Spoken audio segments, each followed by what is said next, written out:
This is Table Talk. My name is Rich Buhler. Thank you for joining us for Table Talk. Sorry I wasn't here yesterday.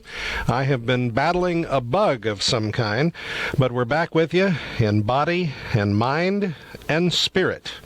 One of the most critical subjects in the life of any human being, and especially I think in the life of a Christian human being, is the subject of forgiveness. It's something that some of us do not put into effect often enough. And it's something that I think others of us become perhaps a misunderstanding. We develop a misunderstanding about. But it is a vitally important subject for two reasons. Because forgiveness really is kind of like a conduit. Think of yourself as a pipe. Because forgiveness is something that we have the challenge of receiving. And it's also that we have not only the challenge, but I think the scriptural requirement to offer. Jesus said something very important in the Lord's Prayer, and that is, forgive us our debts as we forgive our debtors. Forgive those who've trespassed against us as we forgive those who, or forgive our trespasses as we've forgiven those who trespass against us. And elsewhere he said, if you forgive, you'll be forgiven. If you don't, you won't. So forgiveness is an awfully important subject. Number one, to take very, very seriously before God. To take very seriously His faithfulness to forgive.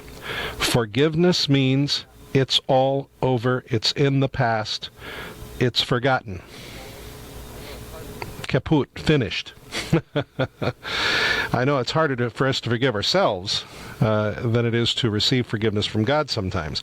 But then we need to be willing to forgive others. Now that doesn't mean that we suddenly feel okay about what they did.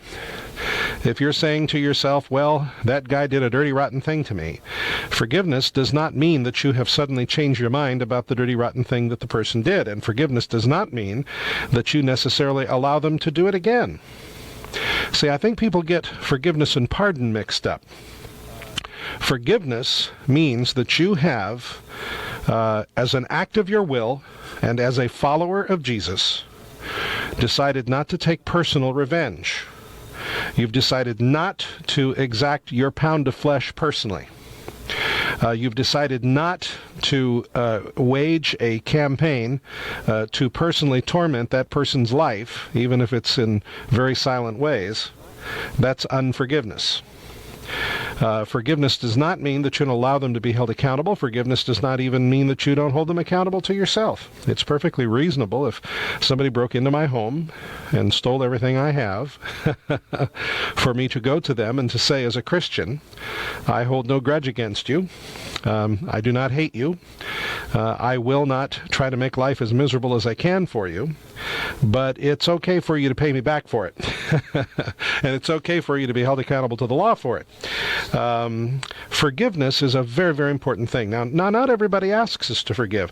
One thing that's very clear in my understanding from the teachings of Christ is that if somebody asks your forgiveness, you absolutely have to grant it as a Christian. But not everybody asks. And not everybody to whom you offer forgiveness receives it, accepts it. So that's always going to feel incomplete. That's what I call the circle of forgiveness. There's a circle of forgiveness. Somebody asking forgiveness and me granting forgiveness. And that won't always happen with every person, because not everybody will receive my forgiveness and not everybody will ask my forgiveness.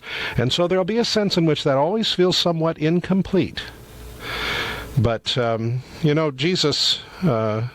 executioners, as far as we know, did not ask for forgiveness. And yet Jesus said to the Father, Father, forgive them, for they know not what they're doing. And I think it was because they really didn't. I mean, they were not sitting there saying, Jesus is the Savior, the promised one of God, the Messiah, and I think we'll kill him. They were doing their job as executioners to what their government had regarded as a criminal.